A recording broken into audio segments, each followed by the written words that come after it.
Bon, on a des bonnes nouvelles malgré tout, ça va faire le bonheur notamment de la filière française. On a eu des chiffres qui nous confirment que, après une année 2020 absolument catastrophique, eh bien les ventes de vin et les exportations de vin ont largement rebondi l'an dernier. On va en parler avec Rodolphe Lamez qui est avec nous par vidéo interposée. Bonjour Monsieur Lamez, merci d'être avec nous.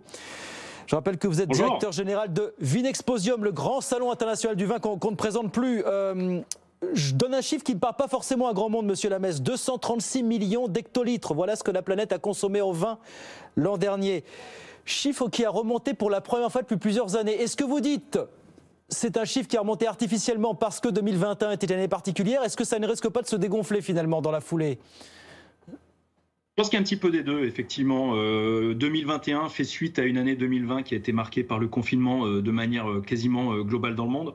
Donc on a eu toute la partie CHR, les cafés, les hôtels, les restaurants qui étaient arrêtés un peu partout, le travel retail qui s'est arrêté, et puis petit à petit, certains pays ont commencé à rouvrir, donc ce qui fait qu'on a eu un bon quantitatif et qualitatif en 2021 par rapport à 2020, ce qui explique ce rebond de la consommation à l'échelle mondiale.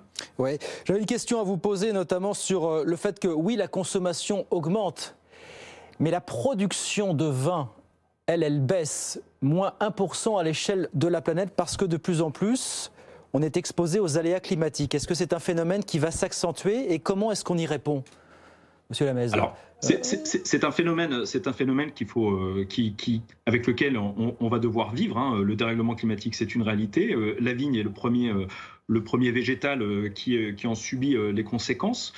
Donc, on a une baisse de la production mondiale en 2021 qui s'explique principalement parce que les pays d'Amérique du Sud ont produit moins de vin que ce qu'ils font d'habitude. On était vraiment sur une course au gigantisme productif sur l'Amérique du Sud, Chili, Australie. Ils ont produit un peu moins de vin, ce qui explique qu'on a eu moins de volume sur l'ensemble de l'année, ce qui est plutôt une bonne nouvelle parce qu'en fait on est monté aussi en qualité, et qu'on a eu un effet valeur qui s'est ressenti.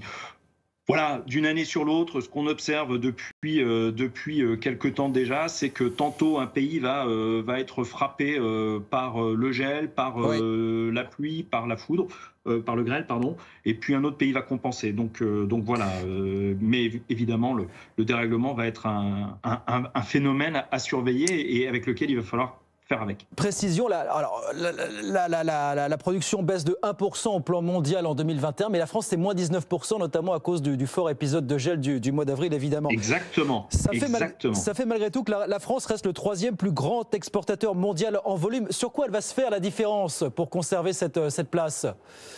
Alors déjà, quand on parle des chiffres de 2021, il faut bien avoir en tête qu'on parle des productions de 2020, d'accord ? Puisqu'on vend en 2021 les millésimes de 2020.